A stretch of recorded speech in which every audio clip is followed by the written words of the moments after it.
সম্মানিত বান্দরবনবাসী, কেমন আছেন আপনারা? আলহামদুলিল্লাহ আলহামদুলিল্লাহ আলা কুল্লি হাল ওয়া ফি কুল্লি মাকান।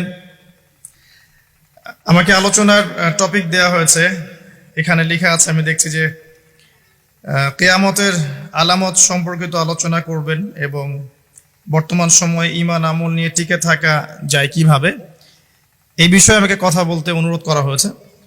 যদিও বা আমি অন্য কিছু চিন্তা করছিলাম যে আপনাদেরকে অন্য কিছু বলবো, তো আপনারা কি শুনতে চান? এই টপিকটাই শুনতে চান নাকি আমি যেটা চিন্তা করেছিল শুনতে চান? আচ্ছা আচ্ছা, ঠিক আছে, সমস্যা নাই। কিয়ামত সম্পৃক্ত আলোচনা তো আমার অনেক শুনেছেন, শোনেন নাই? ইউটিউবে শুনেছেন না? আচ্ছা, একটা হাদিস থেকে আমরা কথা বলা শুরু করি। বিসমিল্লাহির রহমানির রহিম। আল্লাহর কাছে দোয়া করি আল্লাহ পাক আমাদের সবাইকে জেনে বুঝে আমল করার তৌফিক দান করুন, আমিন। এবং সর্বাগ্রে আমি যা বলছি এর উপরে আমাকে আমল করার তৌফিক দান করুন, আমিন। কারণ আল্লাহ পাক কোরআনে বলেছেন, আউযু বিল্লাহি মিনাশ শাইতানির রাজিম, ইয়া আইয়ুহাল্লাযীনা আমানু, হে মুমিনগণ, লিমা তাকুলুনা মা লা তাফআলুন, তোমরা এমন কথা কি জন্য বলো যেই কাজ তোমরা নিজেরাই করো না। এই চেয়ারগুলো থেকে আমরা যারা কথা বলি, আমাদের কথা এবং কাজে যদি মিল না থাকে, তাহলে আমাদের কথায় মানুষের মনে খুব একটা তাসির হবে না। হবে? হবে না। একদিন নবী করিম সাল্লাল্লাহু আলাইহি ওয়াসাল্লাম, যখন নবীর নাম আসবে দরুদ পড়বো, আমরা সবাই বলবো সাল্লাল্লাহু আলাইহি ওয়াসাল্লাম। নবী সাল্লাল্লাহু আলাইহি ওয়াসাল্লাম মসজিদের মধ্যে বসে আছেন। তার ইন্তেকালের অল্প কয়েকদিন আগের ঘটনা, এটা হতে পারে 50 দিন বা 60 দিন বা 80 দিন। নবী করিম সাল্লাল্লাহু আলাইহি ওয়াসাল্লাম মসজিদে বসে আছেন, সাহাবায়ে কেরাম রাদিয়াল্লাহু আনহুম তার চারপাশে আছেন। এমন সময় একজন ব্যক্তি মসজিদে প্রবেশ করলো, যে ব্যক্তির গায়ে ছিল ধবধবে সাদা জামা, পরিষ্কার পরিচ্ছন্ন ধবধবে সাদা একটা জামা। দেখেন মসজিদে আসার আদব, আমরা মসজিদে যাই সবচেয়ে নোংরা জামাটা পরে যাই। দেখবেন একটা ছেঁড়া লুঙ্গি, ছেঁড়া গেঞ্জি, ছেঁড়া পাঞ্জাবি, মসজিদে চলে গেলাম। এই ব্যক্তি মসজিদে আসছেন, তার সবচেয়ে সেরা কাপড়টা পরে আসছেন, ধবধবে সাদা জামা পরে আসছেন। আর সাদা পোশাক পরা কিন্তু সুন্নত, জানেন তো? সাদা পোশাক পরা সুন্নত। আমার মাহফিলটা একটু অন্যরকম হয়, আমি গতানুগতিক সুর করে কথা বলতে পারি না। আর যদি সুর করতে যাই হাস্যকর শোনাবে, দর্শক উঠে পালাইতেও পারে। তো এই জন্য আমি একটু বাস্তবধর্মী কথা বলার চেষ্টা করি। একটু ক্লাসের মতো অ্যাটেন্টিভ থাকতে হবে, আমার সাথে কথা বলবেন, ঠিক আছে ইনশাআল্লাহ। সাদা পোশাক পরে তিনি মসজিদে আসলেন, ধবধবে সাদা পোশাক, এবং তার চুলগুলো ছিল প্রচন্ড কালো, কুচকুচে কালো, সুন্দর পরিপাটি। তো পরিপাটি থাকা ইসলামের সুন্নত। তিনি এসে নবী সাল্লাল্লাহু আলাইহি ওয়াসাল্লামের কাছে এসে বসলেন। যেভাবে বসলেন তার ব্যাখ্যাটা হাদিসে এসেছে এভাবে, যে হাত্তা জালাসা মা'আন নবী সাল্লাল্লাহু আলাইহি ওয়াসাল্লাম ফাসনাদা রুকবাতাইহি ইলা রুকবাতাইহি ওয়া ওয়াদা কাফাইহি আলা ফাখিজাইহি। এই ব্যক্তি নবী সাল্লাল্লাহু আলাইহি ওয়াসাল্লামের কাছে এসে বসলেন, তার হাঁটুর সাথে হাঁটু লাগিয়ে দিলেন। আমরা তাশাহুদে যেমন করে বসি, আত-তাহিয়াতু লিল্লাহি ওয়াস সালাওয়াতু ওয়াত তাইয়্যিবাত, এই সময় আমরা যেমন করে বসি, এই ব্যক্তি এভাবে বসলেন, নবীর কাছে এসে বসলেন, হাঁটুর সাথে হাঁটু লাগিয়ে বসলেন। বসে তার দুই হাত আল্লাহ রসুলের এই যে পা, উরু, এর উপরে রাখলেন। টিচারের কাছে ওস্তাদ, মানে ওস্তাদের কাছে কি স্টুডেন্ট, ছাত্র এসেছে বসতে, আদবটা দেখেছেন? আমরা একটু আদবের সাথে বসবো ইনশাল্লাহ। আদবের সাথে বসেছেন, বসে নবী সাল্লাল্লাহু আলাইহি ওয়াসাল্লামকে জিজ্ঞাসা করছেন, ইয়া মুহাম্মদ, বলেন সাল্লাল্লাহু আলাইহি ওয়াসাল্লাম, হে মুহাম্মদ সাল্লাল্লাহু আলাইহি ওয়াসাল্লাম, আখবিরনি আনিল ইসলাম, হে মুহাম্মদ সাল্লাল্লাহু আলাইহি ওয়াসাল্লাম, আমাকে ইসলাম সম্পর্কে বলুন। নবী সাল্লাল্লাহু আলাইহি ওয়াসাল্লাম বলেন, আল ইসলাম, ইসলাম হচ্ছে আন তাশহাদা আল্লা ইলাহা ইল্লাল্লাহ ওয়া আন্না মুহাম্মাদান আবদুহু ওয়া রাসূলুহু, ইসলাম হচ্ছে প্রথমত তুমি সাক্ষ্য দিবে আল্লাহ ছাড়া কোনো ইলাহ নেই এবং মুহাম্মদ সাল্লাল্লাহু আলাইহি ওয়াসাল্লাম তার বান্দা এবং রাসূল। এটা প্রথম pillar, the first pillar of Islam, তাওহীদ, একত্ববাদের সাক্ষ্য দেয়া এবং রিসালাত, মুহাম্মদ সাল্লাল্লাহু আলাইহি ওয়াসাল্লামের নবুয়তের স্বীকৃতি দেয়া, এটা প্রথম। তারপরে ওয়ান তুকিমুস সালাহ, এবং তুমি সালাত কায়েম করবে, 5 ওয়াক্ত সালাত কায়েম করবে। ওয়া তুতিয়া যাকাত, এবং যাকাত প্রদান করবে, নিসাব পরিমাণ সম্পদ হয়ে গেলেই যাকাত প্রদান করবে। ওয়া তাসুমা রমাদান, এবং রমাদান মাসে সওম পালন করবে, রমজান মাসে সওম পালন করবে। এবং তোমার যদি সামর্থ্য হয় তাহলে বাইতুল্লাহ গিয়ে হজ করবে। এই হলো ইসলাম। ইসলামের পিলার কয়টা ভাই? 5টা। তাওহীদ এবং রিসালাত অর্থাৎ কালিমা লা ইলাহা ইল্লাল্লাহ মুহাম্মাদুন রাসূলুল্লাহ। 2 নাম্বার সালাত, 5 ওয়াক্ত। সালাত নাই, ইসলাম থেকে নাম কাটা। মান তারাকা সালাতান মুতাআম্মিদান ফাকাদ কাফারা, কেউ যদি সালাতকে ইচ্ছা করে ছেড়ে দেয় মুসলিমের লিস্ট থেকে নাম কাটা পড়ে গেছে। জনগণ তাকে হাজী সাহেব বলতে পারে, আল্লাহর লিস্টের নাম নাই, কারণ সে সালাত ছেড়ে দিয়েছে। সালাত ছেড়ে দিলে ইসলামের কোনো পিলার থাকে না। আপনি অন্যান্য গুনাহ করছেন কিন্তু সালাত পড়ছেন, অ্যাটলিস্ট নাম আছে আপনার, মুসলিম আপনি। নামাজ বাদ দিয়ে দিয়েছে, তার ইসলামের লিস্টে তার কোনো নাম নাই। মান তারাকা সালাতান মুতাআম্মিদান ফাকাদ কাফার, সে কুফরি করলো, কাফের হয়ে গেল।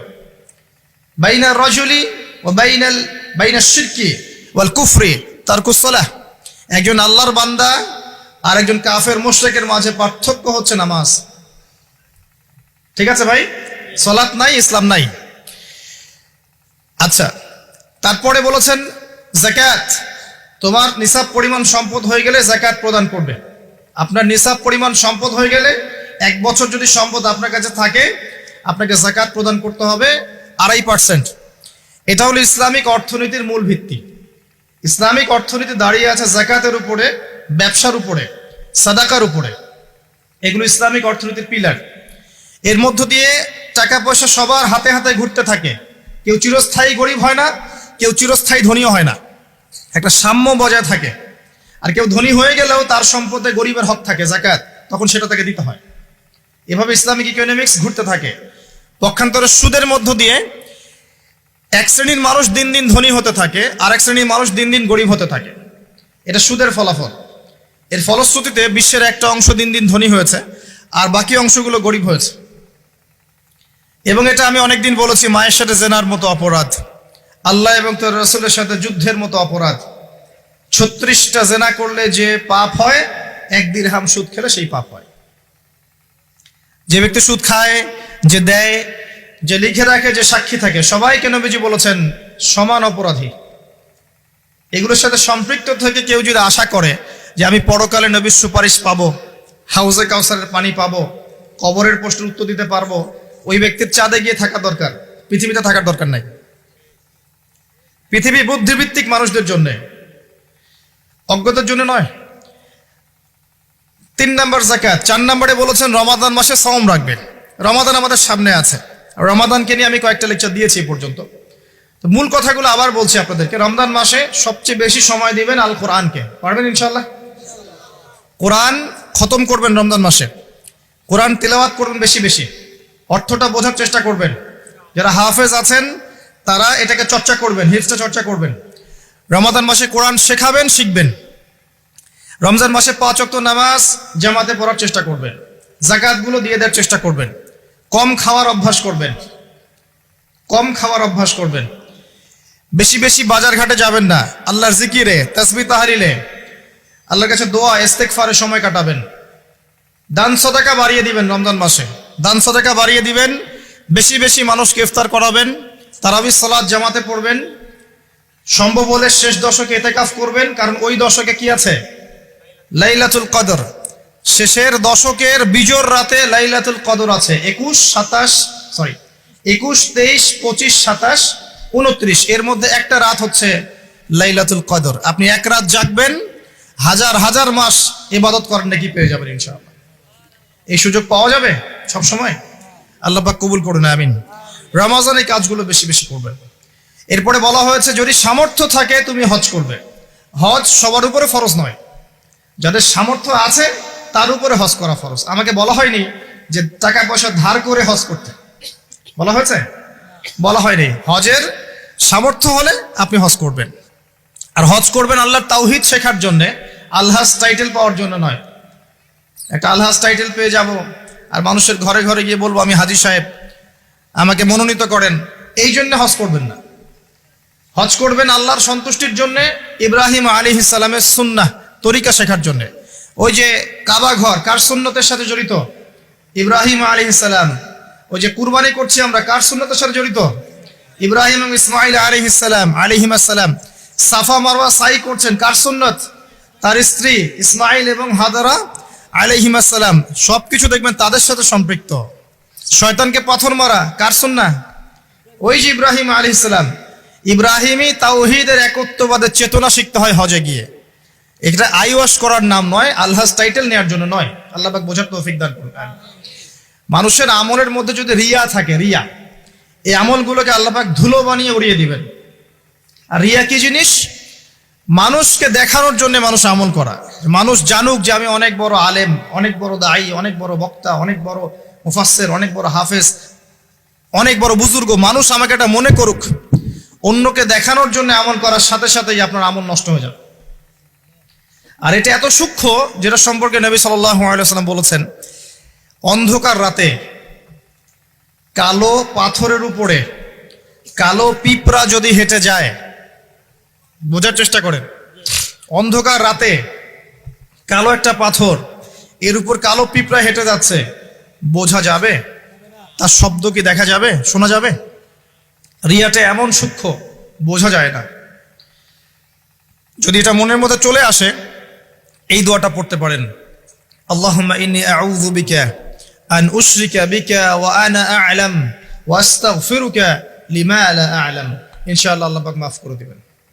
অর্থ হচ্ছে, আল্লাহ, আমি তোমার সাথে জানা এবং অজানা শিরক থেকে তোমার কাছে ক্ষমা চাচ্ছি।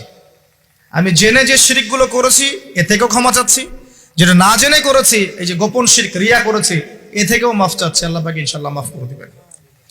এই পাঁচটা হচ্ছে ইসলামের পিলার।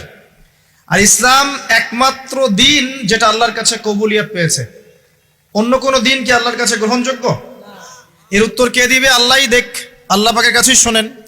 আল্লাহ পাক সূরা আলে ইমরানের মধ্যে বলেছেন, ইন্নাদ দীনা ইনদাল্লাহিল ইসলাম। ইন্নাদ দীনা ইনদাল্লাহিল ইসলাম। আল্লাহর কাছে একমাত্র গ্রহণযোগ্য দিনের নাম কি? ইসলাম। দিন মানে কি? দিন মানে কি ধর্ম? না দিন মানে একটা জীবন ব্যবস্থা? ইসলাম কি একটা শুধু ধর্মের নাম? না ইসলামে প্রত্যেকটা বিষয়ের সমাধান আছে। কোনটা? ধর্মের সমাধান ইসলামে নাই? কিভাবে আমল করতে হবে ইসলামে নাই? কিভাবে তাওহীদ পালন করতে হবে নাই? কেমন করে সুন্নত স্টাইলে জীবনযাপন করবো নাই? কেমন করে ব্যবসা করবো আছে না নাই? কেমন করে চাকরি বাকরি করবো আছে না নাই? কেমন করে সমাজ চালাবো ইসলামে আছে না নাই? কেমন করে বিশ্ব চালাবো ইসলামে আছে না নাই? কেমন করে অর্থনীতি চালাবো আছে না নাই? কি নাই ইসলামে? কি নাই ইসলামে? মিশকাতুল মাসাবিহ একটা বই আছে না হাদিসের, এই বইয়ের মধ্যে একটা অধ্যায় আছে, দেখবেন, মাথার চুল আঁচড়ানোর অধ্যায়। কি অধ্যায়? মাথার চুল কিভাবে আঁচড়াতে হয় এটাও ইসলাম শিখিয়ে দিয়েছে। সুবহানাল্লাহ। অধ্যায় দেখবেন হায়েজ নিফাস অধ্যায়। হায়েজ নিফাস তো বোঝেন, হায়েজ নিফাসের মতো বিষয়ে অধ্যায় রচনা করা হয়েছে এবং এখানে হেদায়েত দেওয়া হয়েছে। অধ্যায় আছে বাথরুম যাওয়া অধ্যায়, মানে ইস্তেঞ্জা করা অধ্যায়, কিভাবে আপনি ইস্তেঞ্জা করবেন, কিভাবে পেশাব পায়খানা করবেন ইসলামে দেয়া আছে। অধ্যায় আছে খাবার খাওয়া অধ্যায়, কিভাবে আপনি খাবার খাবেন, কতটুকু খাবেন, খাওয়ার আগে কি বলবেন, পরে কি বলবেন, লেখা আছে। কি নাই? আপনার বাথরুম থেকে শুরু করে রাষ্ট্র বিশ্ব পর্যন্ত, রাষ্ট্র তো অনেক দূরের কথা, বিশ্ব পর্যন্ত ইসলাম এখানে আছে। বিশ্বে কিভাবে অন্য দেশের সাথে আমাদের মেলামেশা করতে হবে সেটাও বলা আছে। বিশ্বাস হয় না? আল্লাহ সূরা মাইদায় বলেছেন 51 নম্বর আয়াতে, ইয়া আইয়ুহাল্লাযীনা আমানু, হে মুমিনগণ, লা তাত্তাখিযুল ইয়াহুদা ওয়ান নাসারা আউলিয়া। ইহুদি এবং নাসারাদেরকে বন্ধু রূপে গ্রহণ করো না, আউলিয়া রূপে গ্রহণ করো না। এটা ওয়ার্ল্ড অ্যাফেয়ার্স না? বুঝেন কথা? বা'দুহুম আউলিয়াউ বা'দ, এরা একে অপরের বন্ধু। বিশ্বের মধ্যে একটা শক্তি আছে না একে অপরের বন্ধু, ইহুদি খ্রিস্টানদের, যারা প্যালেস্টাইন দখল করে আছে, এদেরকে জায়নিস্ট বলা হয়। আল্লাহ পাক এদের সাথে বন্ধুত্ব করতে নিষেধ করেছেন। তাহলে কোরআনের মধ্যে ভূ রাজনৈতিক বিষয় নাই? কি নাই? সব আছে। একজন মানুষ বিশ্বাস করে কোরআনের সব আছে, হাদিসের সব আছে, ইসলামের সব আছে, কিন্তু আমল করতে গিয়ে পারে না। এই ব্যক্তিকে আল্লাহ পাক মাফ করতে পারেন না? পারেন ইনশাআল্লাহ। আরেকজন ব্যক্তির বিশ্বাসই হয় না যে ইসলামে সব আছে। সে মনে করে ইসলাম এই যুগে চলে না, ওই যুগে চলতো। সে মনে করে যে ইসলামে কোরআনে সবকিছু নাই, আংশিক বিষয় আছে, এগুলো আমরা ডিল করব। ভূরাজনৈতিক প্রেক্ষাপট, অর্থনীতি, সামাজিক নীতি, পলিটিক্স, এগুলো আমরা ডিল করব। ইসলাম হচ্ছে তসবিহ, তাহলিল, জিকির, আজকারের নাম। কিছু মানুষ এমনটাও মনে করে, আছে না? এদের জন্য জাহান্নামের আগুন ছাড়া কোনো জায়গা নাই, কোশ্চিন কালেও না। একজন ব্যক্তির আকীদা যদি ঠিক না হয়, তার আমল কোনো কাজে দিবে না। আর একজন ব্যক্তির আকীদা ঠিক আছে, ইসলামের সব আছে, কোরআনের সব আছে, হাদিসের সব আছে, আমি মানতে পারি না। আমি দুনিয়ার কারণে হোক, অন্যান্য চাপের কারণেই হোক, আমার বিভিন্ন স্বার্থের কারণে হোক, আমি মানতে পারছি না, কিন্তু আমি বিশ্বাস করি যে সব ইসলামে আছে। একে আল্লাহ পাক মাফ করতে পারেন, পারেন না? ইনশাআল্লাহ পারেন। অতএব আকীদা পরিষ্কার করেন। আল্লাহ বলছেন ইন্না দীনা ইনদাল্লাহিল ইসলাম, একমাত্র দিন আল্লাহর কাছে গ্রহণযোগ্য সেটা হলো ইসলাম। কথা বলেন, ইসলাম। অর্থ কি? আত্মসমর্পণ। ইয ক্বালা লাহু রাব্বুহু আসলিম, যখনই তার রব তাকে বলেছেন আত্মসমর্পণ করো, ক্বালা আসলামতু লিরাব্বিল আলামিন, তিনি বলেছেন আমি জগৎসমূহের প্রতিপালকের নিকটে আত্মসমর্পণ করলাম। এই ব্যক্তিকে ইব্রাহিম আলাইহিস সালাম। যখনই আল্লাহ বলেছেন আত্মসমর্পণ করো, তিনি বলেছেন আত্মসমর্পণ করলাম। তিনি তো আমাদের নাম রেখেছেন মুসলিম, তাই না? হুয়া সাম্মাকুমুল মুসলিমিন। আল্লাহ বলছেন সন্তানকে আর তার মাকে রেখে আসো কাবা ঘরের পাশে, মরুভূমিতে, জনমানব শূন্য জায়গায়। তিনি বলছেন না যে আল্লাহ এর পিছনে যুক্তি কি, ওকে রেখে আসবো, এর পিছনে দর্শন কি, এর পিছনে বৈজ্ঞানিক ব্যাখ্যা কি? জিজ্ঞাসা করেছেন? ইব্রাহিম আলাইহিস সালাম জিজ্ঞাসা করেছেন? রেখে এসেছেন। একবার আল্লাহ পাক বলেছেন সন্তানকে জবাই করে দাও। ইব্রাহিম আলাইহিস সালাম বলেছেন কি জন্য জবাই করবো আল্লাহ, বাচ্চা মানুষ, এর পিছনে যুক্তি কি আল্লাহ, এর পিছনে দর্শন কি, বৈজ্ঞানিক ব্যাখ্যা কি? জিজ্ঞাসা করেছেন? যখন আল্লাহ যে আদেশ করেছেন আসলামতু লিরাব্বিল আলামিন, আমি আত্মসমর্পণ করলাম, সারেন্ডার, এর নাম ইসলাম। প্রত্যেকটা বিষয়ের পিছনে যুক্তি থাকবে, দর্শন থাকবে, বিজ্ঞান থাকবে, কিন্তু এগুলোর সীমাবদ্ধতা আছে। আল্লাহর জ্ঞানের কোনো সীমাবদ্ধতা নাই। কথা কি বুঝতে পারছেন? একটু কথা ধরতে হবে। ইসলাম আত্মসমর্পণের নাম। আত্মসমর্পণের মধ্য দিয়ে শান্তি অর্জন করা। একজন ব্যক্তি যদি আত্মসমর্পণ না করে শান্তি পাবে? শান্তি পাবে না, ওর ভিতরটা অস্থির হয়ে থাকবে। যখন সে আল্লাহর প্রতি পূর্ণ বিশ্বাসী হবে যে আল্লাহ পাকের প্রতিটা বিধানই আমার কল্যাণের জন্য, তখন দেখবেন মনে শান্তি চলে এসেছে। আর যদি অশান্ত থাকে, না এটা ঠিক হতেও পারে, নাও হতে পারে, সংশয়বাদী হয়, বুদ্ধিবাদী হয়, বা অভিজ্ঞতাবাদী হয়, বা সমন্বয় মতবাদে বিশ্বাস করে, বা অন্যান্য দার্শনিক মতবাদগুলোতে বিশ্বাস করে, ভোগবাদী হয়, বস্তুবাদী হয়, দেখবেন সে মনে শান্তি পাবে না। তো ইসলাম মানে কি ভাই? আত্মসমর্পণের মাধ্যমে শান্তি অর্জন করা। আল্লাহ পাক যদি আপনাকে বলেন 5 ওয়াক্ত সালাত পড়তে হবে, আপনাকে জিজ্ঞাসা করবেন কেন পড়বো, যুক্তি কি, বিজ্ঞান কি এর পিছনে জিজ্ঞাসা করবেন? যুক্তি, বিজ্ঞান, দর্শন সব সমস্যার সমাধান দিতে পারে? পারে? আমরা তো মনে করি পারে। যুক্তি, বিজ্ঞান, দর্শন সমস্ত সমস্যার সমাধান দিতে পারে? এত সহজ? আমরা যে বেঁচে আছি, আমাদের দেহের মধ্যে একটা রূহ আছে, আছে, আত্মা আছে। আত্মার সংজ্ঞা দিতে পেরেছে বিজ্ঞান, দর্শন, যুক্তি? দিতে পেরেছে? আত্মা কাকে বলে, কত প্রকার, কি কি, কঠিন না তরল না বায়বীয়, বলতে পেরেছে? সুবহানাল্লাহ। অথচ আত্মা বলে কি কিছু নাই? এই যে গাছের প্রাণ আছে, এই প্রাণ একটা রূহ না, আত্মা না? একটা পিঁপড়ার মধ্যে আত্মা আছে না? একটা পশু পাখির মধ্যে আত্মা আছে না? কিছু একটা তো আছে যার জন্য জীবিত আছে। যখন ডেড, তখন কিছু একটা নাই যেটা তার মধ্যে ছিল। কি ছিল না? আত্মা, রূহ, সোল, এটা সংজ্ঞা দিতে পারবে? পারবে না। ফিলোসফিতে আমরা যতগুলো তত্ত্ব পড়েছি, কেউই আজ পর্যন্ত আত্মার সঠিক ডেফিনেশন দিতে পারে নাই। যাই হোক, ওইদিকে আমি যাচ্ছি না। মূল বিষয়টা হচ্ছে ইসলামের প্রত্যেকটা বিষয়কে আপনি যুক্তি, বিজ্ঞান, দর্শন দিয়ে প্রমাণ করতে পারবেনই, জরুরি না। কারণ এগুলোর সীমাবদ্ধতা আছে, আল্লাহর ওহীর কোনো সীমাবদ্ধতা নাই। এগুলোর জ্ঞান সসীম, আল্লাহর জ্ঞান অসীম। কথা কি বুঝতে পারছেন? আল্লাহর জ্ঞানে সবকিছু ধরে, আমাদের বুদ্ধিতে সবকিছু কখনোই ধরবে না। ধরতে পারলে তো আমরাই রব হয়ে যেতাম, নাউজুবিল্লাহ। ইসলাম ছাড়া অন্য দিন চলবে কিনা প্রশ্ন, উত্তর আল্লাহ দিচ্ছেন সূরা আল ইমরানের মধ্যেই, ওয়ামান ইয়াবতাগি গায়রাল ইসলামি দীনান ফালা ইউকবালা মিনহু, কেউ যদি ইসলাম ছাড়া অন্য কোন জীবন ব্যবস্থা তালাশ করে, ফালা ইউকবালা মিনহু, আরবি যারা জানে টুকটাক ব্যাকরণ তারাও জানে, লা ইউকবালা কোশ্চিন কালেও কবুল করা হবে না, কখনো হবে এমন না, ফালা ইউকবালা কোশ্চিন কালেও কবুল করা হবে না, ফুল স্টপ। কেউ যদি ইসলাম ছাড়া অন্য কোনো জীবন ব্যবস্থা তালাশ করে, ইসলাম ছাড়া অন্য কোনো তন্ত্র মন্ত্র দর্শন ইত্যাদি তালাশ করে, এগুলোর মধ্যে সবকিছু সমাধান খোঁজে, এগুলো আনুগত্য করে, আল্লাহ বলছেন কোশ্চিন কালেও ওর কাছ থেকে কোনো আমল কবুল করা হবে না। ওয়া হুয়া ফিল আখিরাতি মিনাল খাসিরিন, এবং পরকালে সে ব্যক্তি খাসিরিন ক্ষতিগ্রস্তদের অন্তর্ভুক্ত হবে ইনশাআল্লাহ তাআলা। বেস কি ইসলামের ভিত্তি কি? কোরআন এবং হাদিস। যদি কেউ বলে আমি কোরআন মানি হাদিস মানি না, সুস্পষ্ট কাফের। কেউ যদি বলে আমি কোরআন মানি নবীর হাদিস মানি না, সুস্পষ্ট কাফের, কোনো সন্দেহ নাই। সন্দেহ আছে? কোরআন এবং হাদিস এই দুটো পিলারের উপরে দাঁড়িয়ে আছে ইসলাম। ইজমা কিয়াস আছে, কিন্তু মূল থিম হচ্ছে কোরআন এবং হাদিস, এর উপর দাঁড়িয়ে আছে ইসলাম। এটাই একমাত্র দিন আল্লাহর কাছে যেখানে সমস্ত বিষয়ের সমাধান আছে। এর বাইরে অন্য কোনো দিন কেউ যদি খোঁজে কোশ্চিন কালেও কবুল করা হবে না। এবং আরো একটা শর্ত আছে, কোরআন এবং হাদিস যেভাবে নবীজি বুঝেছেন তার সাহাবীরা বুঝেছে ওইভাবেই বুঝতে হবে, নতুন কোনো বুঝ চলবে না। কথা কি বুঝতে পারে নাই?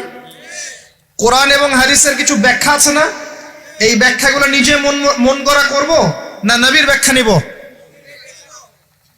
একটা আয়াত আছে কোরআনের মধ্যে, তোমরা সেহরি করো পানাহার করো যতক্ষণ না সাদা সুতা কালো সুতা থেকে আলাদা করা যায়। এখন কি আপনি রাতের বেলা সুতা নিয়ে বসে থাকবেন আর খাওয়া দাওয়া করবেন? কি করবেন? সাদা সুতা কালো সুতা পার্থক্য না করা পর্যন্ত কি খাওয়া দাওয়া করবেন? কি বুঝিয়েছেন আল্লাহ পাক এখানে? এই ব্যাখ্যাটা কে দিবে? আমি দিব না নবী দিবেন? একজন সাহাবী সুতা নিয়ে বসে আছেন, খাওয়া দাওয়া করছেন, এদিকে সুবহে সাদিক পার হয়ে গেছে। নবীজি পরে ডেকে বুঝালেন আসলে এর ব্যাখ্যা এটা নয়। এখানে আল্লাহ পাক রাতের অন্ধকার আর সুবহে সাদিক বুঝিয়েছেন, সাদা সুতা কালো সুতা। কে ব্যাখ্যা করলেন? নিজে স্বয়ং নবী সাল্লাল্লাহু আলাইহি ওয়াসাল্লাম। আরবি জানার পরেও, আরবি জাতীয়তাবাদে থাকার পরেও, আরবি ভাষা বোঝার পরেও সাহাবী ব্যাখ্যা করতে পারলেন না। আর এত সহজ আপনি অনুবাদ পড়ে ইসলামের ব্যাখ্যা করে ফেললেন। অনুবাদ পড়েই তাফসির পড়েই কোরআন হাদিস নতুন নতুন মন গড়া ব্যাখ্যা করা শুরু করলেন। কোরআন এবং হাদিসের ওই ব্যাখ্যাই নিতে হবে যে ব্যাখ্যা সাহাবী করেছেন অথবা নবী সাল্লাল্লাহু আলাইহি ওয়াসাল্লাম করেছেন, প্রমাণিত। তাদের থেকে আসতে হবে। নিজের মন গড়া কোনো ব্যাখ্যা চলবে না, তবে ইস্তেহাদ চলবে। কি চলবে? ইস্তেহাদ, মানে একটা মাসআলা দেয়া আছে, এই মাসআলার আলোকে আপনি অন্য মাসআলা বের করতে পারবেন। যেমন আল্লাহ পাক বলেছেন মাদক খেও না, মাদক খেও না, এটা হারাম, ছেড়ে দাও। আচ্ছা, এখন এখানে তো কোরআনে তো সিগারেট শব্দ নাই, এখানে তো ইয়াবা শব্দ নাই, এখানে তো এই যে ফেন্সিডিল শব্দ নাই, গাঁজা শব্দ নাই, আফিম নাই, যেগুলো আপনাদের এখানে চাষ হয়, তাই না? তামাক নাই, এগুলো নাই। তো কোরআনে যেহেতু নাই তাহলে খাওয়া যাবে। ব্যাপারটা কেমন? কোরআনে মূলনীতি দেয়া আছে না? এখন যে কোনো বস্তুই যাই মাদকতা সৃষ্টি করবে সেটাই হারাম, সিম্পল। এই যে ইস্তেহাদ করলেন আপনি, এটার অপশন আছে, এর দরজা খোলা আছে, কিন্তু নতুন মন গড়া ব্যাখ্যা চলবে না। অন্যান্য সমস্ত ধর্মের ভালো ভালো জিনিসগুলোকে নিয়ে নতুন একটা ধর্ম চালু করলেন আর সবাইকে ওইদিকে ডাকছেন। এইসব তন্ত্রমন্ত্র ইসলাম বিশ্বাস করে না।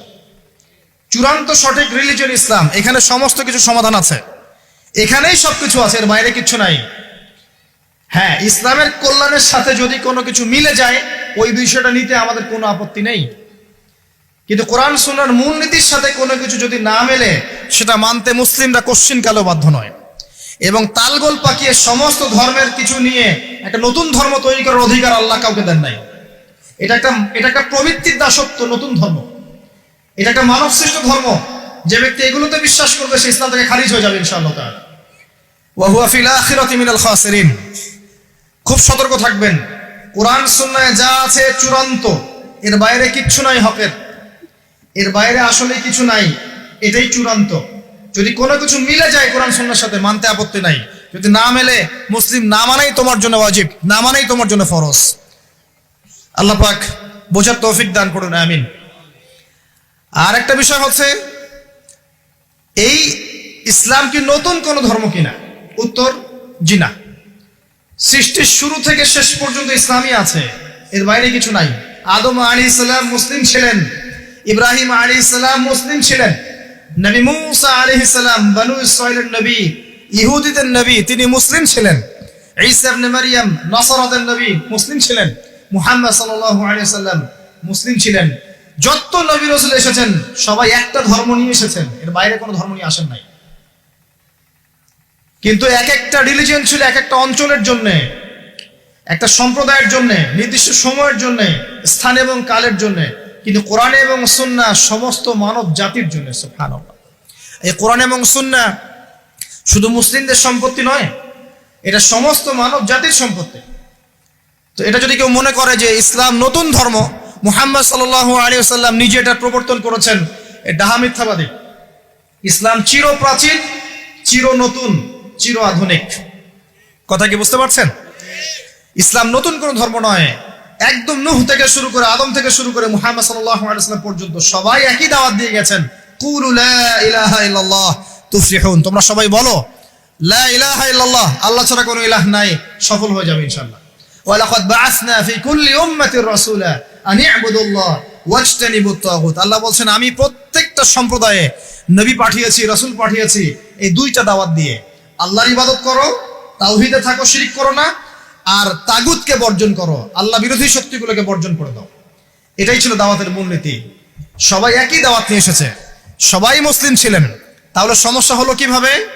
সমস্যা হলো এভাবে, যখন একজন নবী ইন্তেকাল করেছেন, তার পরবর্তীতে তার কওম আস্তে আস্তে আস্তে আস্তে ধর্মগ্রন্থকে বিকৃত করা শুরু করেছে। এখন হাদিসের নামে অনেক জাল হাদিস নাই, আছে না? অনেক জাল হাদিস, তারপরে অনেক উল্টাপাল্টা হাদিস মানুষ বলে বেড়াচ্ছে না, যেগুলো কোনোদিন শোনেন নাই জীবনে, আছে না? তো আল্লাহ পাক কোরআন সংরক্ষণ করেছেন, কোরআনের মধ্যে কেউ একটা চুল পরিমাণ ঢুকাতে পারবে না, বের করতে পারবে না। হাদিসের নামে অনেকেই জালিয়াতি করেছে, করে নাই? এখন এখানে যদি এই সমস্যা হয়, তাহলে আগের ধর্মগ্রন্থগুলোর কথা চিন্তা করেন, চিন্তা করে দেখেন। মানুষ এভাবে নিজেদের স্বার্থে, কখনো ধর্মের স্বার্থে, কখনো দলের স্বার্থে, কখনো রাজনৈতিক স্বার্থে, কখনো ইহুদি খ্রিস্টানদের প্ররোচনায় বিভিন্ন রকম তন্ত্রমন্ত্র শুরু করেছে এবং শরীয়তকে বিকৃত করার চেষ্টা করেছে। এটা শুরু থেকেই ছিল, এভাবেই আস্তে আস্তে ধর্মগুলো বিকৃত হয়েছে।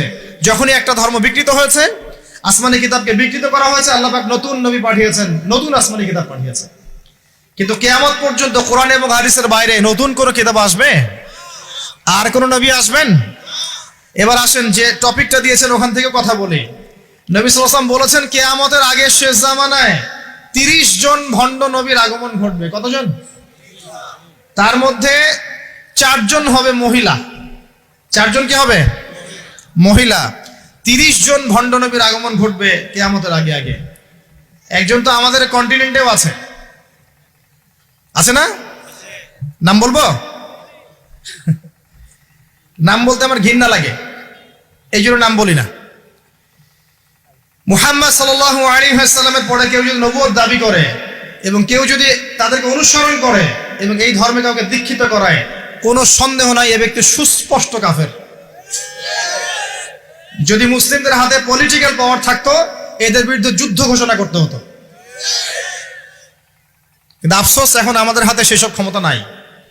যাদের হাতে আছে তারা এই বিষয়গুলো খুব একটা বোঝে না, কারণ ধর্ম আর রাজনীতি তারা আলাদা করে ফেলেছে।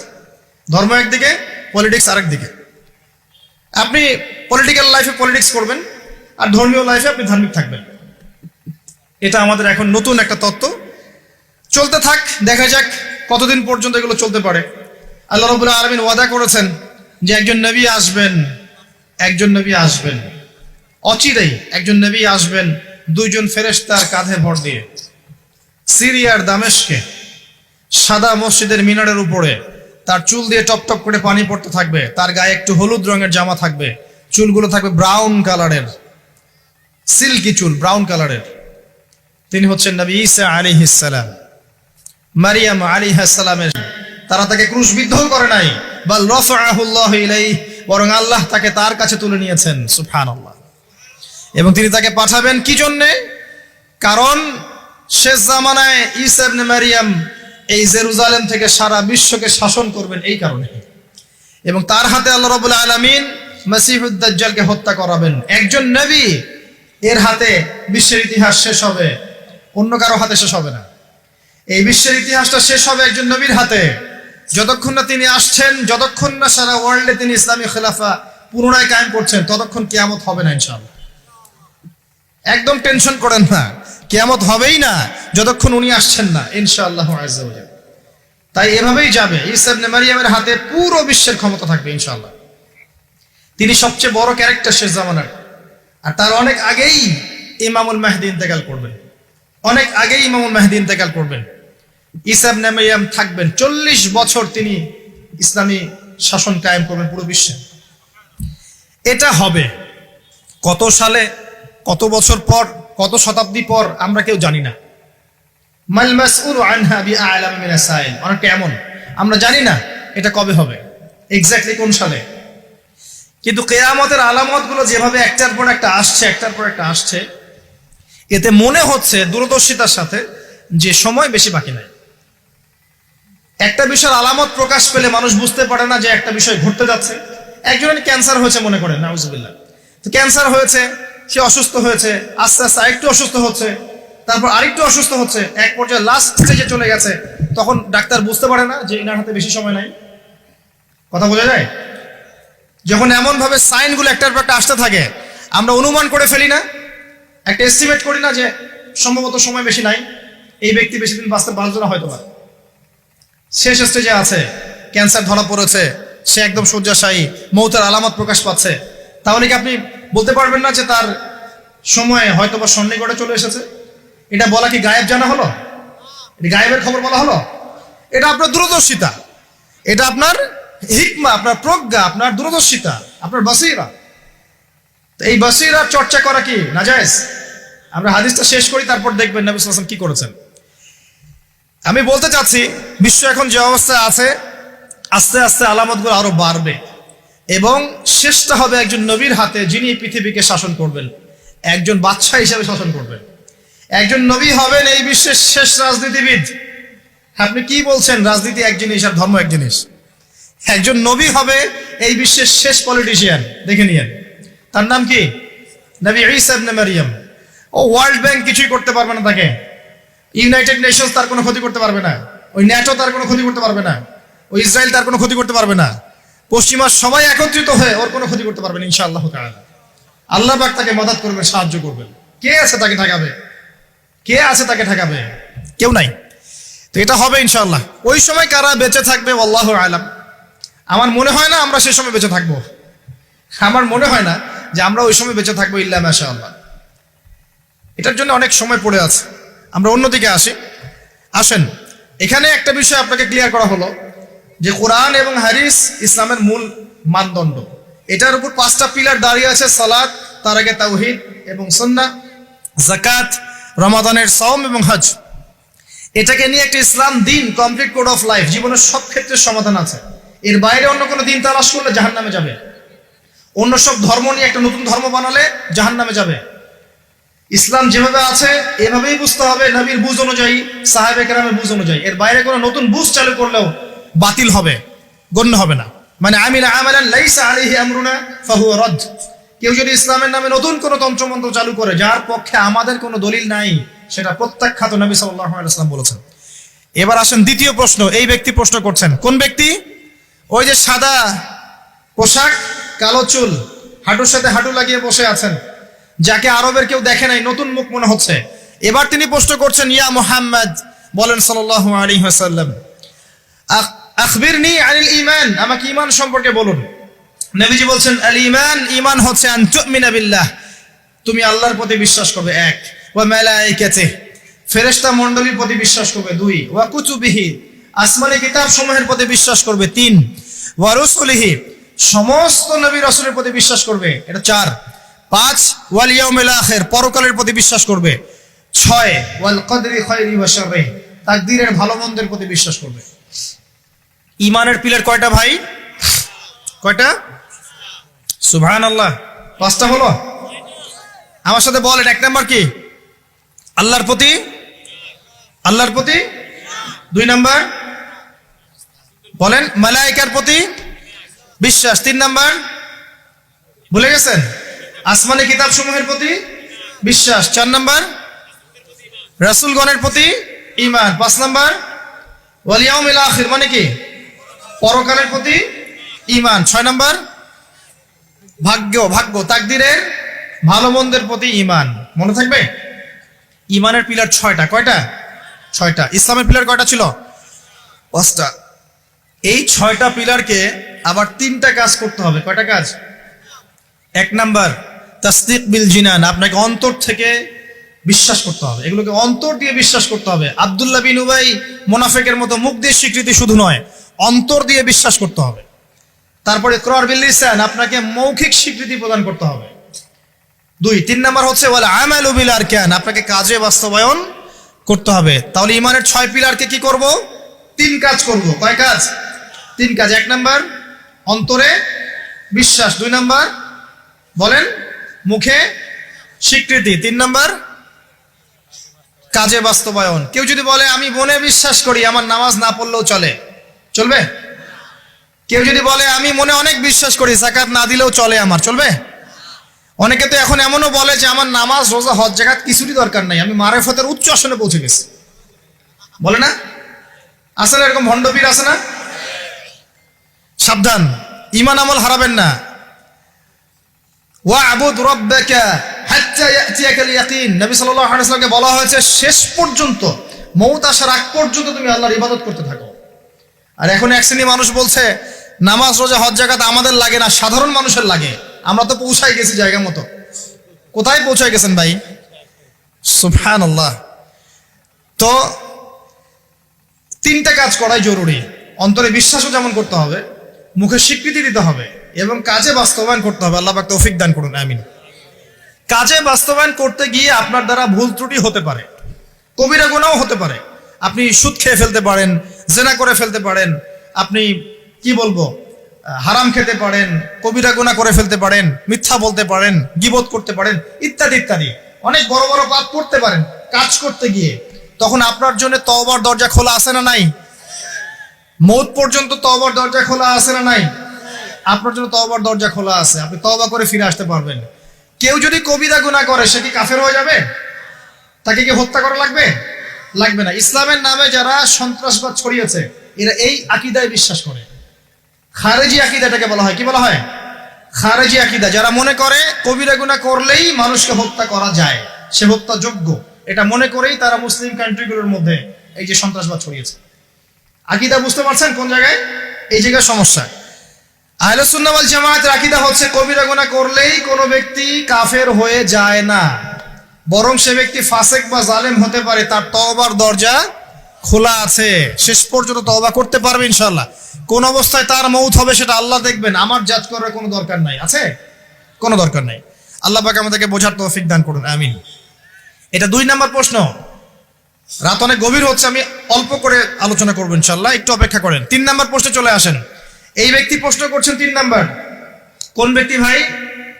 ওই যে হাঁটুর সাথে হাঁটু লাগিয়ে বসে আছেন, তার গায়ে কি রঙের জামা আছে? তার চুল কেমন? তাকে চেনা যায়? পরিচিত না অপরিচিত? অপরিচিত। তিনি 3য় প্রশ্ন করছেন, ইয়া মুহাম্মদ সাল্লাল্লাহু আলাইহি ওয়াসাল্লাম আখবিরনি আনিল ইহসান, আমাকে ইহসান সম্পর্কে বলুন। ইহসান কি জিনিস এই সম্পর্কে আমাকে বলেন। এবার আমাদের নবীজি বলছেন আল ইহসান, ইহসান হচ্ছে আন তা'বুদাল্লাহা কাআন্নাকা তারাহ। খুব ভালো করে বোঝেন এই জায়গাটা। আন তা'বুদাল্লাহা কাআন্নাকা তারাহ, তুমি এমন ভাবে আল্লাহর ইবাদত করবে যেন তুমি আল্লাহকে দেখতে পাচ্ছো। কথা কি বুঝতে পারছেন? তুমি এমন ভাবে আল্লাহর ইবাদত করবে যেন তুমি আল্লাহকে দেখতে পাচ্ছো, মানে আল্লাহ কনসিয়াসনেস। আপনি নামাজ পড়ছেন, মনে মনে চিন্তা করছেন আল্লাহ আমাকে দেখছেন। আপনি ব্যবসা করতে বসেছেন, মাপছেন, ওজন দিচ্ছেন, একটু কম বেশি দেওয়ার সুযোগ আছে, কাস্টমার দেখছেন আপনাকে, কিন্তু আপনি চিন্তা করছেন আল্লাহ আমাকে দেখছেন। আপনি কি বুঝতে পারছেন কি বুঝতে পারছি? এরপরে ওই ব্যক্তি 4 নাম্বার প্রশ্ন করছে, আমরা এদিকেই আসছি শেষের দিকে। এবার 4র্থ প্রশ্ন সে ব্যক্তি করছে যে আখবিরনি আনিস সাআহ, হে মুহাম্মদ সাল্লাল্লাহু আলাইহি ওয়াসাল্লাম আমাকে কিয়ামত সম্পর্কে বলুন। সাআহ মানে হচ্ছে কিয়ামত, আমাকে কিয়ামত সম্পর্কে বলেন। এবার নবীজি বলছেন মাল মাসউলু আনহা বিআ'লাম মিনাস সাইল, নবীজি বলছেন সাল্লাল্লাহু আলাইহি ওয়াসাল্লাম যে প্রশ্ন আপনি করেছেন এই ব্যাপারে প্রশ্নকারী উত্তরদাতা উভয়ের জ্ঞানী সমান, কেউ কারো চেয়ে বেশি জানে না, মানে কেউই জানে না কবে কিয়ামত হবে, এটা তিনি বোঝাতে যাচ্ছেন। এবার সেই ব্যক্তি আরো একটা প্রশ্ন করছে, ফাখবিরনি আন আমারাতিহা, যদি আপনি এক্স্যাক্টলি বলতে না পারেন কোন দিন কিয়ামত হবে, তাহলে অন্তত এতটুকু বলেন যে কিয়ামতের আলামত গুলো কি কি, যেটা আপনারা প্রশ্ন করেছেন আমাকে, যেটা আপনাকে আমি টপিক দিয়েছেন, কিয়ামতের আলামত গুলো কি কি, এটা প্রশ্ন করেছেন এই ব্যক্তি নবী সাল্লাল্লাহু আলাইহি ওয়াসাল্লামকে। এবার আল্লাহর রাসূল সাল্লাল্লাহু আলাইহি ওয়াসাল্লাম এই হাদিসের মধ্যে মাত্র 2টা আলামত বলেছেন। কয়টা? মাত্র 2টা আলামত, কিন্তু শত শত আছে, নবীজি মাত্র 2টা বলেছেন, জীবনের শেষের দিকের হাদিস এটা। এক নাম্বার তিনি বলেছেন ওয়া আন তালিদাল আমাতু রাব্বাতুহা, যখন তোমরা দেখবে, হে মানব জাতি, যখন তোমরা দেখবে যে দাসী তার মনিবকে জন্ম দিচ্ছে, দাসী তার মালিককে জন্ম দিচ্ছে, দাসী তার মালিককে জন্ম দিচ্ছে, আপনি কি কিছু বুঝলেন দাসী কেমন করে তার মালিককে জন্ম দিবে? কিভাবে দিবে? দাসী কিভাবে তার মালিককে জন্ম দিতে পারে? কয়েকটা ব্যাখ্যা আছে, আমি 3টা ব্যাখ্যা আপনাকে বলছি। এক নাম্বার ব্যাখ্যা হচ্ছে, এটা হচ্ছে উল্টা বোঝানো হচ্ছে, উল্টা। দাসী মনিবকে জন্ম দেয় না সচরাচর। শেষ জামানায় কিয়ামতের আগে আগে সমাজের ন্যায় অন্যায়, ভালো মন্দ, হক বাতিল ইত্যাদির মানদণ্ড উল্টে যাবে। মানুষ ন্যায়কে মনে করবে অন্যায়, অন্যায়কে মনে করবে ন্যায়। মানুষ সত্যকে মনে করবে মিথ্যা, মিথ্যাকে মনে করবে সত্য। সত্যবাদীকে বলবে মিথ্যাবাদী, মিথ্যাবাদীকে বলবে পরম সত্যবাদী। খেয়ানতকারীকে বলবে আমানতদার, আমানতদারকে বলবে চরম খেয়ানতকারী। সমাজের অবস্থা এমন হয় নাই? সুবহানাল্লাহ। এটা হচ্ছে আখিরুজ জামানের কোন সাইনের জন্য অপেক্ষা করছেন? এগুলাই। আন তালিদাল আমাতু রাব্বাতুহা, এটা একটা ব্যাখ্যা। আরেকটা ব্যাখ্যা হচ্ছে পিতা মাতার সাথে দাস দাসীর মতো আচরণ করা হবে। এটা হচ্ছে না এখন? এটাও শেষ জামানার হাদিসে এসেছে যে মানুষ সম্পত্তির জন্য পিতাকে হত্যা করবে, সন্তান সম্পত্তির জন্য মাকে হত্যা করবে, ভাই ভাইকে হত্যা করবে, বোন বোনকে হত্যা করবে, এবং প্রতিবেশী প্রতিবেশীকে হত্যা করবে।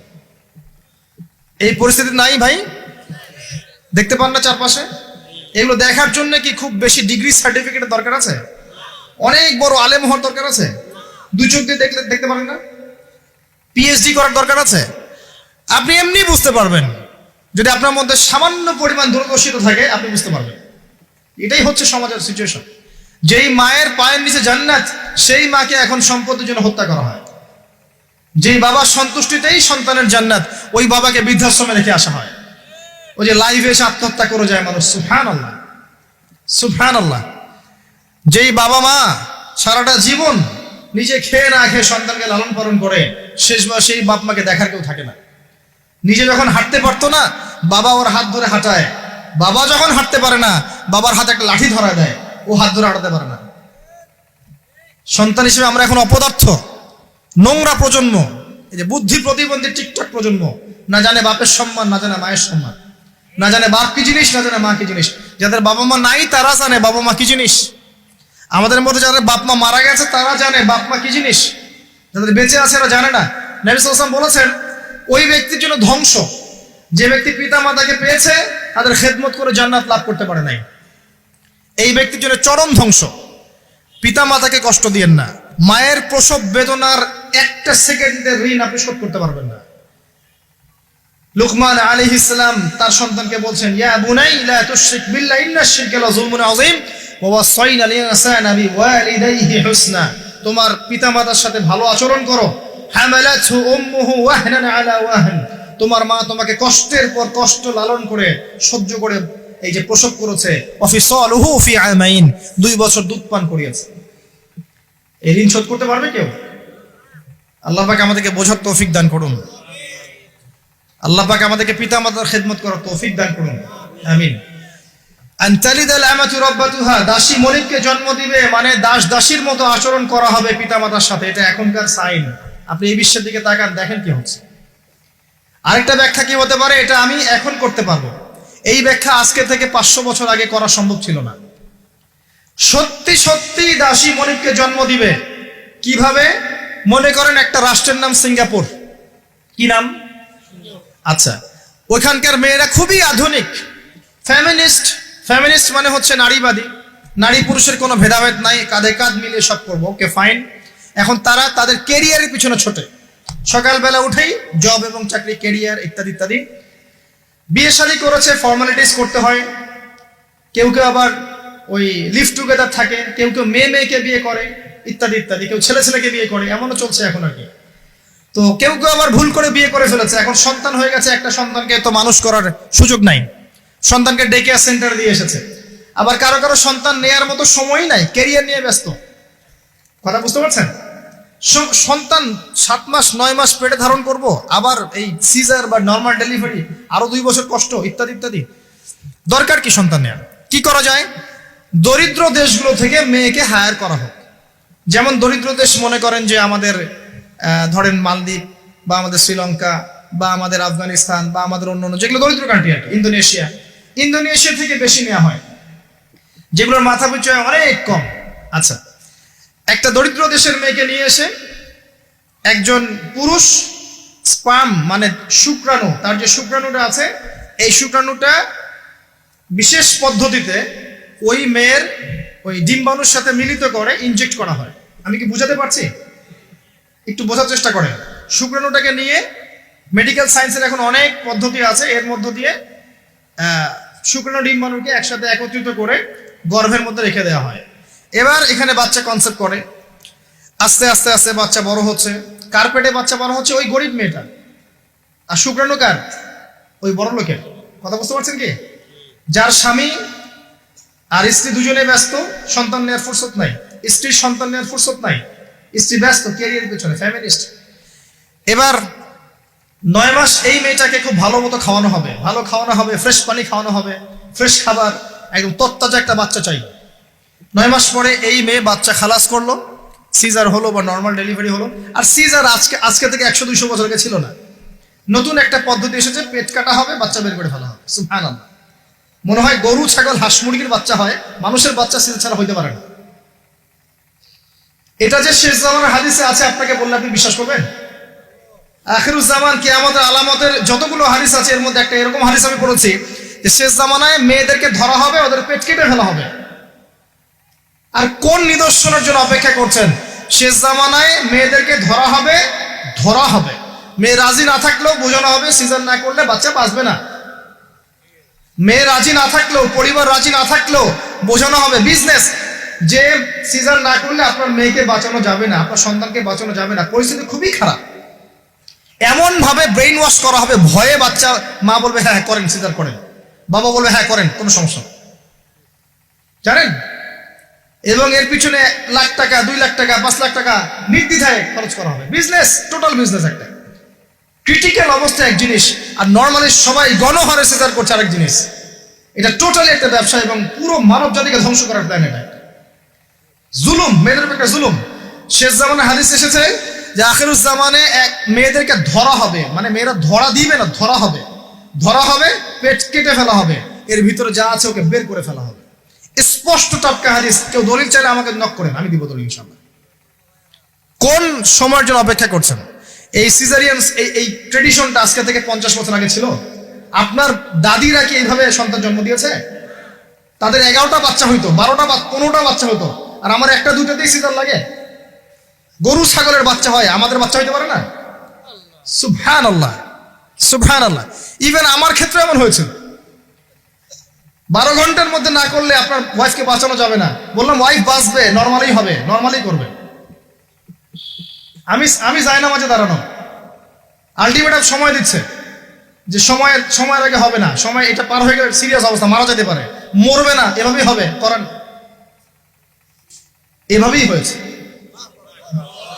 এভাবেই। আমি কথাটা এই জন্য বললাম যে যারা পুরুষ আছেন আপনারা এবং যারা সন্তানের বাবা হচ্ছেন, আপনারা আপনাদের স্ত্রীদের জীবনটাকে এভাবে ধ্বংসের মুখে ঠেলে দিন না, ওদের উপর এত জুলুম করেন না। আল্লাহ পাক প্রাকৃতিক নিয়ম দিয়েছেন, এভাবেই বাচ্চা হবে ইনশাআল্লাহ। ক্রিটিক্যাল অবস্থা এক জিনিস, একটা ক্রিটিক্যাল সিচুয়েশন হয়েছে, তখন আপনি করতে পারেন, সেটা আলাদা বিষয়। নর্মালি এমন একটা ট্রেডিশন বানাচ্ছেন কেন? ঘরে ঘরে সিজার, কি দরকার আছে? আশ্চর্য একটা ব্যাপার, আশ্চর্য। এরপরে দেখবেন আরো 2 বছর তাকে এই বোঝা বয়ে বেড়াতে হয়। যাই হোক, হাদিসের মধ্যে আসেন, এই যে বাচ্চাটাকে জন্ম দিল এই মেয়েটা, গরিব মেয়েটা, এবার এই মেয়েটাকে কিছু ডলার দেয়া হলো, তুমি 9 মাস গর্ভধারণ করেছো, তোমাকে পারিশ্রমিক দেওয়া হলো, বাচ্চাটা আমাকে দাও, তুমি বিদায় নাও। এই মেয়ে পারিশ্রমিক নিয়ে চলে আসলো। এখন এই যে বাচ্চাটা জন্ম নিল, এই বাচ্চাটা কার বাচ্চা? দাসীর না মনিবের? কার কার শুক্রাণু আছে? এই হচ্ছে হাদিসের ব্যাখ্যা। এখন করতে পারবেন আপনি ব্যাখ্যা, আজকে থেকে 500 বছর আগে এই ব্যাখ্যা করতে পারতেন না, কারণ এই ফিতনা 500 বছর আগে ছিল না। এই যে দাসী তার মনিবকে জন্ম দিয়ে চলে গেল। নবী সাল্লাল্লাহু আলাইহি ওয়াসাল্লাম 1400 বছর আগে বলেছেন এমন একটা সময় আসবে দাসী মনিবকে জন্ম দিবে। চিন্তা করেন, আর কতটুকু সময় বাকি আছে আপনার হাতে, আপনি ভাবতে থাকেন। আমি তো বেশি বললে সমস্যা, হজম হয় না কিছু মানুষের। খালি চোখ কান বন্ধ করে খাও দাও ঘুমাও, 5 ওয়াক্ত নামাজ পড়ো, ব্যাস এনাফ। যখন সমস্যা আসবে তখন দেখা যাবে, এমন ভাব মানুষের আর কি। মনে করেন যে চাঁদ এবং পৃথিবী আছে একটা এই যে গ্রহণের মধ্যে। এখন অন্য একটা গ্রহাণু আসছে পৃথিবীর দিকে, ধেয়ে আসছে। অনেক সময় দেখা যায় না খবরে, ধেয়ে আসছে গ্রহাণু, দেখা যায় না? ধরেন ধেয়ে আসছে এবং বিজ্ঞানীরা নিশ্চিতভাবে বললো যে আগামী 10 বছরের মধ্যে এটা লেগে যাবে, আগামী 10 বছরের মধ্যে এটা পৃথিবীতে এসে পড়বে, বা 10 ঘন্টা পর পড়বে, বা 10 মাস পর পড়বে, এমনটা বলে দিল বিজ্ঞানীরা। এখন আপনি কি করবেন? আচ্ছা, যখন আসবে তখন দেখা যাবে, এত ব্যস্ত হওয়ার কিছু নাই, ঘুমাও খাও ফুর্তি করো, যেমন দিনকাল যাচ্ছে যাক, কোনো সমস্যা নেই। এখন আরেক দল মানুষ চিন্তা করছে ওই গ্রহাণুটাকে কিভাবে সরিয়ে দেওয়া যায়, সরিয়ে দিয়ে পৃথিবীকে কেমন করে বাঁচানো যায়। কারা বেশি স্মার্ট? ওরা সরানোর চেষ্টা করে না, ওরা বলে যে আমরা সরিয়ে দিব, ওখানে ধ্বংস করবো, ইত্যাদি ইত্যাদি। আর কেউ বলছে আচ্ছা আসুক, দেখা যাবে, সমস্যা নেই, মরতেই তো হবে একদিন, আসবে, সমস্যা কি। চমৎকার। তো এই যে একটা বুদ্ধিবৃত্তিক পরাজয়, এর ফলশ্রুতিতে আগামীর প্রস্তুতি নিতে পারবে না মানুষ। সাহাবায়ে কেরাম রাদিয়াল্লাহু আনহুম মসজিদে বসে একটা বিষয় নিয়ে কথা বলছেন, নবী সাল্লাল্লাহু আলাইহি ওয়াসাল্লাম পাশ দিয়ে যাচ্ছেন, জিজ্ঞাসা করলেন তোমরা কি নিয়ে কথা বলছো? সাহাবীরা বলছেন আমরা আলামাতুস সাআ নিয়ে কথা বলছি ইয়া রাসূলুল্লাহ, আমরা কিয়ামতের আলামত নিয়ে কথা বলছিলাম। সাহাবীরা কথা বলছেন কিয়ামতের আলামত নিয়ে, তাদের কোনো দরকার আছে কথা বলার? তারা তো জান্নাতে যাবেন সার্টিফিকেট প্রাপ্ত, তাদের কোনো দরকার আছে এগুলো চর্চা করার? তারা চর্চা করছেন, আলামত নিয়ে কথা বলছেন। নবীজি বললেন শোনো, 10টা আলামত না আসা পর্যন্ত কিয়ামত হবে না, এত টেনশন নিও না। 10টা আলামত না আসা পর্যন্ত কিয়ামত হবে না। দাজ্জাল, ঈসা ইবনে মারইয়াম, ইয়াজুজ মাজুজ, আপনার দাব্বাতুল আরদ, আপনার 3টা ভূমিকম্প, ইত্যাদি ইত্যাদি, এরকম 10টা আলামত আসবে, তারপর কিয়ামত হবে। তো সাহাবীরা যে বসে বসে কথা বলছেন কিয়ামত নিয়ে, তারা কি বুঝতেন না যে কি করা লাগবে ইসলামের জন্য, কি করা লাগবে না? নাকি আমি বেশি বুঝি? তারা কি জন্য কথা বলছিলেন? কারণ তারা আগামীর প্রস্তুতি যাতে গ্রহণ করতে পারেন। কেউ যদি মৃত্যুর আলোচনা করে, পরকালের আলোচনা করে, শেষ জামানের কথাবার্তা বলে, আলোচনা করে, এটা কি এই কারণে যে মানুষ হতাশ হয়ে বসে থাকবে? নাকি এই কারণে বরং তারা আরো উজ্জীবিত হোক এবং সময়টাকে কাজে লাগাক, আগামীর দিনগুলোকে ইবাদত করে কাটিয়ে দেখ? কোনটা উদ্দেশ্য কোনটা?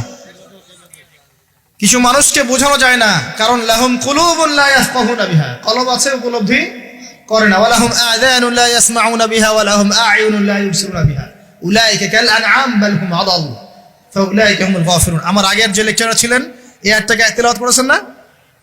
শুনেন, আমি শুনছিলাম ওখান থেকে। তো এই ব্যক্তি জিজ্ঞাসা করছেন কিয়ামতের আলামত বলেন, নবীজি 2টার মধ্যে একটা বললেন, এটা দাসী তার মনিবকে জন্ম দিবে, যেটা আপনি এখন দেখতে পাচ্ছেন। 2 নাম্বার তিনি বলছেন, লিসেন, এই হাদিসে এটাই লাস্ট। 2 নাম্বার তিনি বলছেন ওয়ান তারাল হুফাতাল উরাতাল আলাতা রিয়া আশ-শাই ইয়াতাতাওয়ালুনা ফিল বুনিয়ান। যখন তুমি দেখবে যে সমাজের সবচেয়ে দরিদ্র শ্রেণীর মানুষ, যাদের পায়ে স্যান্ডেল ছিল না এবং গায়ে কোনো জামা ছিল না, পায়ে স্যান্ডেল ছিল না, কত দরিদ্র চিন্তা করেন, গায়ে জামা ছিল না, কত দরিদ্র চিন্তা করেন, এরা ইয়াতাতাওয়ালুনা ফিল বুনিয়ান, উঁচু উঁচু অট্টালিকা নির্মাণের প্রতিযোগিতা করবে, কম্পিটিশন। নির্মাণ করবে এটা বলা হয়নি, কম্পিটিশন করবে। তোমার 10 তো আমার 15, তোমার 15 আমার 20, তোমার 100 আমার 200, কম্পিটিশন করবে। আজকে থেকে 200 বছর আগে পৃথিবীর দিকে তাকান, পৃথিবীর এই প্রত্যেকটা শহর, বড় বড় নগরগুলোতে এত উঁচু উঁচু কনস্ট্রাকটিভ বিল্ডিং ছিল? এই প্রতিযোগিতা ছিল? সুবহানাল্লাহ। আর কোন সাইনের জন্য অপেক্ষা করছেন? এখন আপনাকে বলি, যে ব্যক্তির পায়ে স্যান্ডেল নাই, গায়ে জামা নাই, সে কিভাবে এটা করতে পারে? উত্তর দেন। কিভাবে সম্ভব বলেন? কে বলছেন? এক ভাই বলছেন সুদ।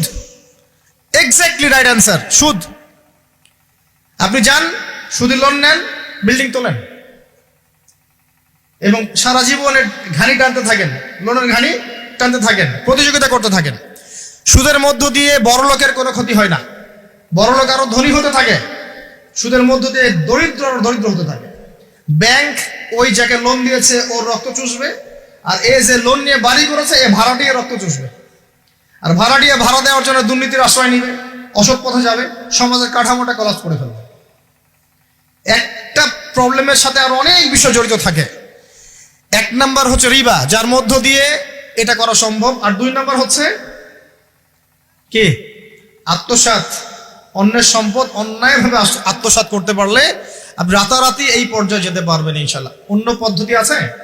একজন মানুষ হালাল খেয়ে হালাল পথে থেকে খুব সহজ এরকম 10, 20, 50 তলা বিল্ডিং করা খুব সহজ? এত সহজ না, এত সহজ না। এই হাদিসে নবী সাল্লাল্লাহু আলাইহি ওয়াসাল্লাম এই দুইটা আলামত বলেছেন। অন্যান্য হাদিসগুলোতে না আরো অনেক কথা বলেছেন। ফর এক্সাম্পল, আমি কয়েকটা বলে শেষ করছি, বড় বড় কয়েকটা বলছে। ফর এক্সাম্পল, শিরক বেড়ে যাবে। কি বেড়ে যাবে? শিরক বেড়ে যাবে। ভণ্ড নবীদের আগমন ঘটবে, সময়গুলো সংক্ষিপ্ত হয়ে আসবে।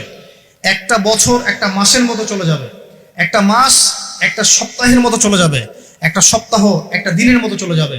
সময় কি দ্রুত যাচ্ছে না? আপনি কি বুঝতে পারছেন সময় দ্রুত যাচ্ছে? চাঁদ দ্বিখণ্ডিত হয়ে যাবে। চাঁদ কিন্তু দ্বিখণ্ডিত হয়ে গেছে, চাঁদ দ্বিখণ্ডিত হয়ে গেছে। সূরা কমারের 1 নম্বর আয়াত পড়ে দেখেন।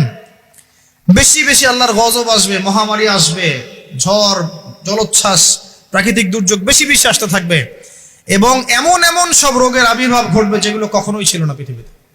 এইডসের নাম মানুষ আগে শুনেছিল? HIV-র নাম মানুষ শুনেছে? এখন এইসব যে ভাইরাস চলছে এগুলোর নাম আগেকার জেনারেশন শুনেছিল কখনো? এর পরে যেগুলো আসবে সেগুলো আমরাও শুনি নাই, আমাদের পরের প্রজন্ম শুনবে। এটাই শেষ না, আরো আসবে। নবীজি আরো বলে গেছেন, বেশি থেকে বেশি মানুষ সুদ খাবে। যে ব্যক্তি সুদ থেকে দূরে থাকতে চাইবে তার গায়েও এসে সুদের ছিটা ফোঁটা লাগবে। মুসলিমদের মধ্যে বিভক্তি বেড়ে যাবে, আপোষে হানাহানি কাটাকাটি বেড়ে যাবে, হারাজ হত্যাকাণ্ড বেড়ে যাবে। এত বেশি হত্যাকাণ্ড হবে যে মানুষকে হত্যা করছে ও জানবে না কেন হত্যা করছি, যে নিহত হবে সেও বুঝবে না কেন আমাকে মারা হলো। প্রথম বিশ্বযুদ্ধের ইতিহাস একটা লেকচারে বলেছি, সেকেন্ড ওয়ার্ল্ড ওয়ারের ইতিহাসটা বলেছিলাম। এগুলো দেখেন, সারা বিশ্বে কত মানুষকে মারা হয়েছে বিগত শতাব্দীতে, 100-150 বছর দেখে নেন। হারাজ হত্যাকাণ্ড, প্রচুর হত্যাকাণ্ড। প্রথম ওয়ার্ল্ড ওয়ারেই মিনিমাম 3 থেকে 4 কোটি মানুষকে মারা হয়েছে। দ্বিতীয় ওয়ার্ল্ড ওয়ারে 7 থেকে 8 কোটি মানুষকে মারা হয়েছে। সামনে যেটা আসবে ওখানে দেখবেন পৃথিবীর 1/3 মানুষই শেষ। অপেক্ষা করতে থাকেন। আরো বলেছেন জেনা বাড়বে, জেনা ঘরে ঘরে জেনা থাকে। আরো বাড়বে পরকিয়া, ব্যভিচার। আপনার পারিবারিক কাঠামো ভেঙে যাবে, সমাজের বন্ধন বলে কিছু থাকবে না, ভেঙে যাবে। এটা তিরমিজিতে আছে এই হাদিসটা।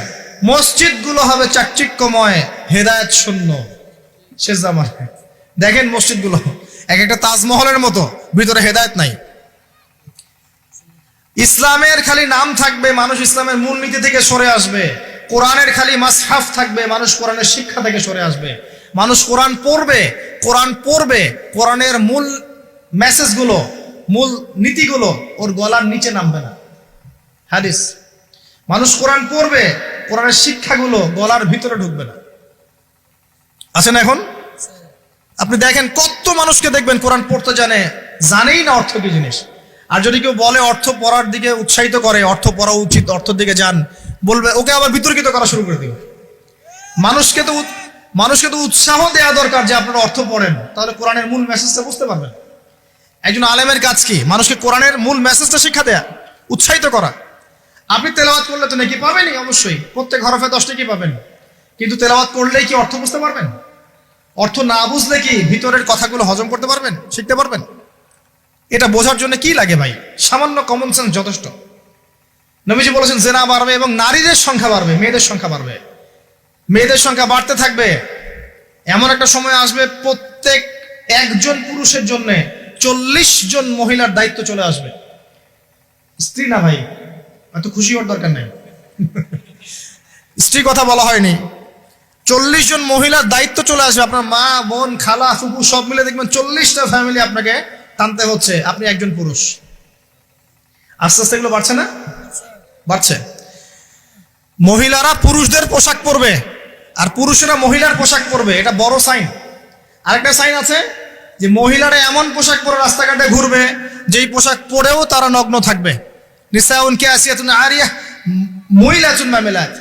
আখির জামানে এক শ্রেণীর নারী বের হবে যারা পোশাক পরেও নগ্ন থাকবে, অন্যকে আকৃষ্ট করবে, অন্যর দিকে নিজেও আকৃষ্ট হবে।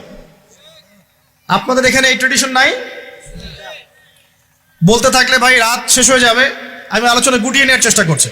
মূল কথা হচ্ছে ভাই যে আলামাতুস সাআ নিয়ে কথা বললে অনেক কথা বলা যায়। মূল বিষয়টা হচ্ছে আমাদের ইসলামের বেজ, ইসলামের পিলার। মূল বিষয় হচ্ছে ঈমান, মূল বিষয় হচ্ছে ইহসান এবং আগামীর বিশ্ব সম্পর্কে সচেতনতা। যখন আমি দেখছি যে একটার পর একটা আলামত আসতেই আছে এবং যেতেই আছে, এবং এই বিশ্ব যা দেখছে আগামী বিগত বিশ্বটা দেখে নাই, তখন আমাদের উচিত প্রথমত সতর্ক হওয়া। প্রথম কাজ কি করা উচিত? সতর্ক হওয়া উচিত। তারপর তওবা করা উচিত, খালেস তওবা করে ফিরে আসা উচিত। যারা নামাজ পড়ি না, নামাজ ধরা উচিত। যারা নামাজ পড়ি, জামাতে নামাজ পড়া উচিত। আমাদের উচিত হালাল রিজিক অন্বেষণ করা। আমাদের উচিত জ্ঞান অর্জন করা, পড়াশোনা করা, কোরআন হাদিস পড়াশোনা করা, গবেষণা করা, স্টাডি করা এবং সন্তানদেরকে এগুলো শেখানো।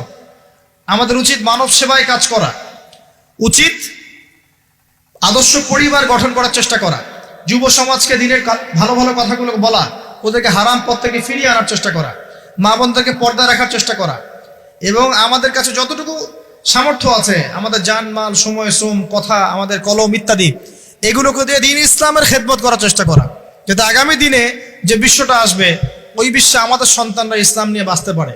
এটাই তো হওয়া উচিত। এর চেয়ে বেশি আমাদের কি করার আছে?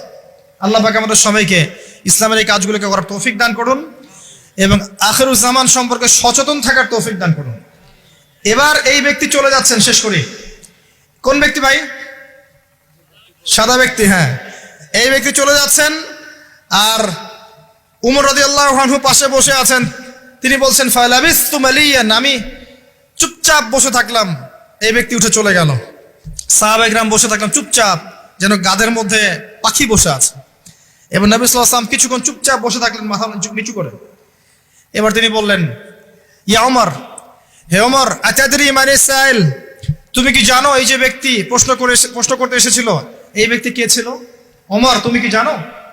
ওমর ইবনে খাত্তাব বলছেন, আল্লাহু ওয়া রাসূলুহু আ'লাম, আল্লাহ এবং তার রাসূল ভালো জানেন কে ছিল, আমি তো জানি না। তখন নবী সাল্লাল্লাহু আলাইহি ওয়াসাল্লাম বলছেন, ইন্নাহু জিবরিল, এই ব্যক্তি ছিল জিবরাইল আলাইহিস সালাম। সুবহানাল্লাহ। আতাকুম ইউআল্লিমুকুম দীনাকুম, তিনি এসেছিলেন তোমাদেরকে তোমাদের দ্বীন ইসলাম শেখাতে। কি জন্য এসেছিলেন? প্রশ্নোত্তরের মাধ্যমে তোমাদেরকে তোমাদের দ্বীন ইসলাম শেখাতে এসেছেন। জিবরাইল আলাইহিস সালাম মাটিতে এসেছেন, মানুষের রূপ ধরে। পৃথিবীতে ইতিহাসে একবারই তিনি জনসমক্ষে এসেছেন, সবার সামনে মানুষের রূপ ধরে। অন্য সময় জনসমক্ষে আসেন নাই।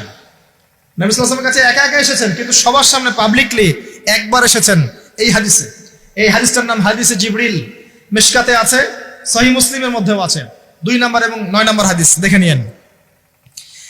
তোমাদেরকে তোমাদের দ্বীন শেখাতে এসেছেন। তাহলে দ্বীনের মধ্যে মূল বিষয়গুলো কি? 1 নম্বর ইসলামের পিলার কি কি, 2 নম্বর ঈমানের পিলারগুলো কি কি, 3 নম্বরে ইহসান কি জিনিস, এবং 4 নম্বর শেষ জামানা সম্পর্কে সচেতনতা। এগুলো কি ইসলামের অংশ না? তোমাদেরকে তোমাদের দ্বীন শেখাতে এসেছেন। 4টা প্রশ্নকে আপনি যদি পার্সেন্টেজ করেন, এক একটা প্রশ্ন হচ্ছে 25% করে, তাই না? 100%-এর 25% করে। তার মানে শেষ জামানা সম্পর্কে সচেতন থাকাটা আপনার দ্বীনের মধ্যে 25%। আল্লাহ পাক আমাদেরকে সচেতন হওয়ার তৌফিক দান করুন। আমরা দোয়া করি আল্লাহ পাক আমাদের সবাইকে দ্বীনের সঠিক জ্ঞান অর্জন করার তৌফিক দান করুন, ইসলামের মূল বিষয়গুলোকে মেনে চলার তৌফিক দান করুন, ইসলামের দাওয়াত মানুষের কাছে পৌঁছানোর তৌফিক দান করুন। আল্লাহ পাক আমাদেরকে পরিপূর্ণ মুমিন বানিয়ে দেখ, ঈমানদার বানিয়ে দেখ। আল্লাহ পাক আমাদেরকে ইহসান দান করুন, যেন আমরা প্রত্যেকটা মুহূর্তে সচেতন থাকতে পারি আল্লাহ আমাকে দেখছেন। আল্লাহ পাক শেষ জামানার এই ফিতনাময় পরিবেশে ঈমান আমল নিয়ে চলার জন্য আমাদেরকে জ্ঞান, আমাদেরকে আমল, আদর্শ পরিবার, হালাল রিজিক এবং তাসকিয়া, আত্মশুদ্ধি আল্লাহ পাক আমাদেরকে দান করুন। আমিন। আকুলু কাওলি হাযা আস্তাগফিরুল্লাহু লি ওয়া লাকুম ওয়া লিসাইল মুসলিমিন। বারাকাল্লাহু লানা ওয়া লাকুম বিল আয়াতিল হাকিম। ইন্নাহু তাআলা জাওয়াদুন কারীম ওয়া রাউফুর রহিম। সবাই দোয়া পড়ি আমরা, বলেন সুবহানাকা আল্লাহুম্মা ওয়া বিহামদিকা আশহাদু আল লা ইলাহা ইল্লা আনতা আস্তাগফিরুকা ওয়া আতুবু ইলাইক। আসসালামু আলাইকুম ওয়া রাহমাতুল্লাহি ওয়া বারাকাতুহু।